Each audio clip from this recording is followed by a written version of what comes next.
Hello everyone, welcome to GS center. दोस्तों कैसे हैं आप सब? उम्मीद है आप सब अच्छे हो। चलिए कंटिन्यू करते हैं। प्रैक्टिस सेट सीरीज चल रही है हमारी। जनरल स्टडीज़ की प्रीवियस क्वेश्चन से काफ़ी इंपॉर्टेंट है आने वाले जितने वनडे एग्जाम्स उनके लिए। तो यूपी पुलिस होगा, Delhi police, SC GD, UP PCS और एयरफोर्स, जितने भी वनडे एग्जाम्स उनमें बहुत ज़्यादा महत्वपूर्ण होने वाले क्वेश्चन है, क्योंकि बार बार रिपीट होते हैं प्रीवियस क्वेश्चन। तो चलिए पहला क्वेश्चन हम देखते हैं आज कि देश का पहला सौर ऊर्जा जो संयंत्र है कहाँ स्थापित किया गया था। तो देश का पहला जो सौर ऊर्जा संयंत्र जो स्थापित किया गया था, ये किया गया था आपका हरियाणा में। ठीक है, ध्यान रखेंगे, हरियाणा में। ठीक है, तो हरियाणा के इस समय सीएम कौन है, जल्दी से कमेंट करके बताओ। अभी हाल में मणिपुर में काफ़ी ज़्यादा हिंसा फैल गई थी, तो कौन से जो दो समुदाय थे, कौन से दो समुदायों के बीच में हिंसा फैल गई थी, इसको कमेंट करके बताओ लेटेस्ट में न्यूज़ में, अगर किसी को पता हो। अरुणाचल प्रदेश की कैपिटल क्या है? अरुणाचल प्रदेश की ईटानगर, नागालैंड की कोहिमा। तो ध्यान रखेंगे, वन का B is the right answer हो जाएगा। नेक्स्ट हम बात करते हैं कि आंध्र प्रदेश में बहुतायत में कौन सा मसाला उत्पादित होता है। तो आंध्र प्रदेश में जो मसाला है, कौन सा मसाला सबसे ज़्यादा पाया जाता है? तो आंध्र प्रदेश में हल्दी बहुत ज़्यादा पाई जाती है। ठीक है, हल्दी की मात्रा आंध्र प्रदेश में पाई जाती है। अच्छा, अभी हाल में जीआई टैग मिला है जिसका नाम है इरोड।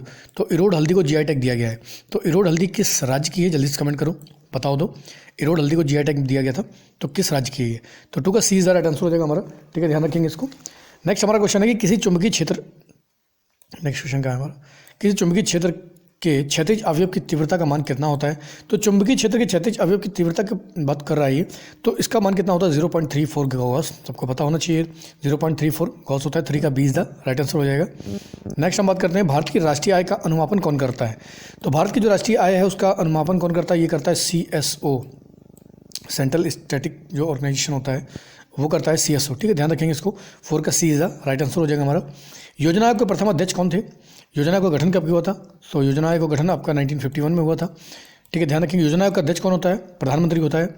वित्त मंत्री इस समय कौन है? Nirmala Sitharaman. Reserve bank of India के समय कौन है जो गवर्नर हैं? कौन इस समय governor reserve bank of India का? बताइए, कमेंट करिए जल्दी से, रिजर्व बैंक ऑफ इंडिया का गवर्नर कौन है? ठीक है, 4 का सी इज द राइट आंसर हो जाएगा।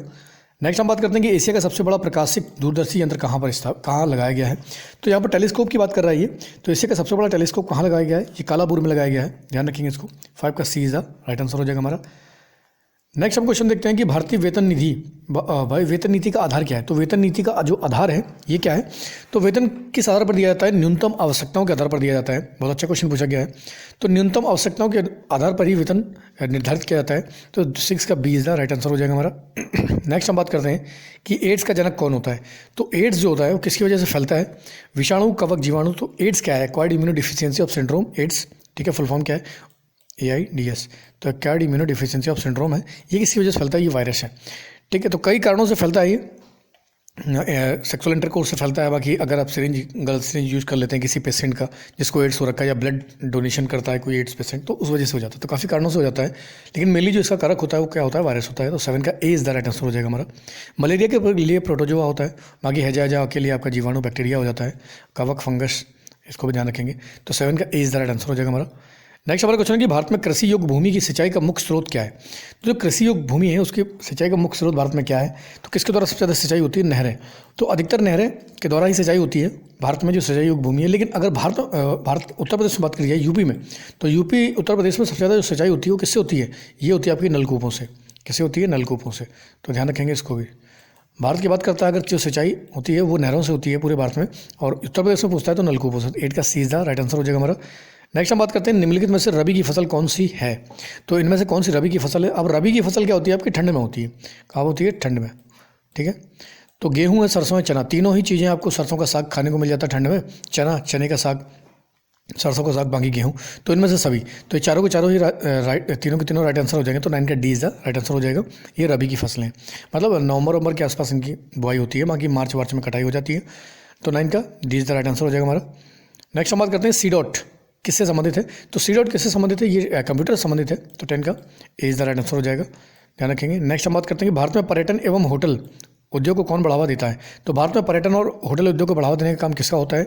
ये होता है आपका ITDC का। हाँ, तो ITDC, जल्दी से कमेंट करो ITDC का फुल फॉर्म क्या है? ITDC का फुल फॉर्म क्या है? तो 11 का सी इज द राइट आंसर हो जाएगा। ठीक है, नेक्स्ट हम बात करते हैं भारत के निम्नलिखित में से किस उद्योग में सर्वाधिक संख्या में महिलाएं हैं। तो भारत में जो किस उद्योग में सबसे ज़्यादा महिलाएं काम करती हैं, तो ये है आपका कौन सा उद्योग है? वस्त्र उद्योग। ध्यान रखेंगे, टेक्सटाइल इंडस्ट्री में सबसे ज़्यादा महिलाएं काम करती हैं। तो 12 का 20 वस्त्र उद्योग है। या रबड़ है, वस्त्र, जूट, नहीं, वस्त्र नहीं होगा, टेक्सटाइल नहीं होगा, ये होगा आपका चाय। तो चाय आपकी जैसे असम वगैरह, दार्जिलिंग वगैरह क्षेत्र में पाई जाती है। तो सबसे ज़्यादा किस उद्योग में महिलाएं काम करती है, तो वो तोड़ने का जो काम होता है वो महिलाएं करती हैं। 12 का D is the right answer हो जाएगा। चाय उद्योग में काम करती है महिलाएं सबसे ज़्यादा, ठीक है। बाकी भारत में जो श्रमिक सबसे ज़्यादा लगा है वो लगा है टेक्सटाइल इंडस्ट्री में, वस्त्र उद्योग में। तो 12 का D is the right answer हो जाएगा हमारा। नेक्स्ट हम क्वेश्चन देखते हैं, राउरकेला इस्पात उपक्रम किसके सहयोग से स्थापित किया गया था। तो राउरकेला जो लगाया गया था इस्पात उपक्रम, ये किसके सहयोग से स्थापित किया गया था, ये किया गया था जर्मनी के उससे, ठीक है। अच्छा, रूस के सहयोग से भी किया गया था, कौन सा किया गया था, जल्दी से कमेंट करके बताओ। 13 का B is the right answer हो जाएगा हमारा। नेक्स्ट हम क्वेश्चन देखते हैं कि किस राज्य में सबसे अधिक कृषित भूमि है। तो कौन से राज्य में सबसे अधिक कृषित भूमि है, तो ये मध्य प्रदेश है। मध्य प्रदेश में भूमि, क्योंकि जंगल बहुत है, भूमि बहुत ज़्यादा है, कृषित भूमि, तो ध्यान रखेंगे। लेकिन यूपी के मुकाबले उनकी पैदावार थोड़ा सा कम होती है। तो 14 का सीज, और दलहन तिलहन फसलें बहुत ज़्यादा होती हैं वहाँ पर। तो 14 का सीज द राइट आंसर हो जाएगा हमारा। नेक्स्ट हम बात करते हैं कि किस फसल के लिए लाल मिट्टी सर्वोत्तम है। तो कौन सी फसल के लिए लाल मिट्टी सबसे ज़्यादा उत्तम होती है। तो चाय है, कॉफ़ी है, तंबाकू है, चावल है, तो किसके लिए, तंबाकू के लिए। तो तंबाकू के लिए, तंबाकू का उत्पादन करने के लिए आपकी लाल मिट्टी सर्वोत्तम होती है। तो काफ़ी इंपॉर्टेंट पॉइंट हो जाता है ये भी। तो 15 का सी दैट आंसर हो जाएगा। तो ये काफ़ी महत्वपूर्ण क्वेश्चंस थे, बार बार एग्जाम में रिपीट होते हैं, तो इसलिए ध्यान रखो इनको, लगातार देखते रहो, एक दो बार रिवीजन कर लो, आने वाले एग्जाम में बहुत ज़्यादा हेल्प मिलेगी आपको। तो चलिए इस तरीके से लगातार पढ़ाई कीजिए, लगातार मेहनत कीजिए। आज के लिए इतना बहुत है। जय हिंद।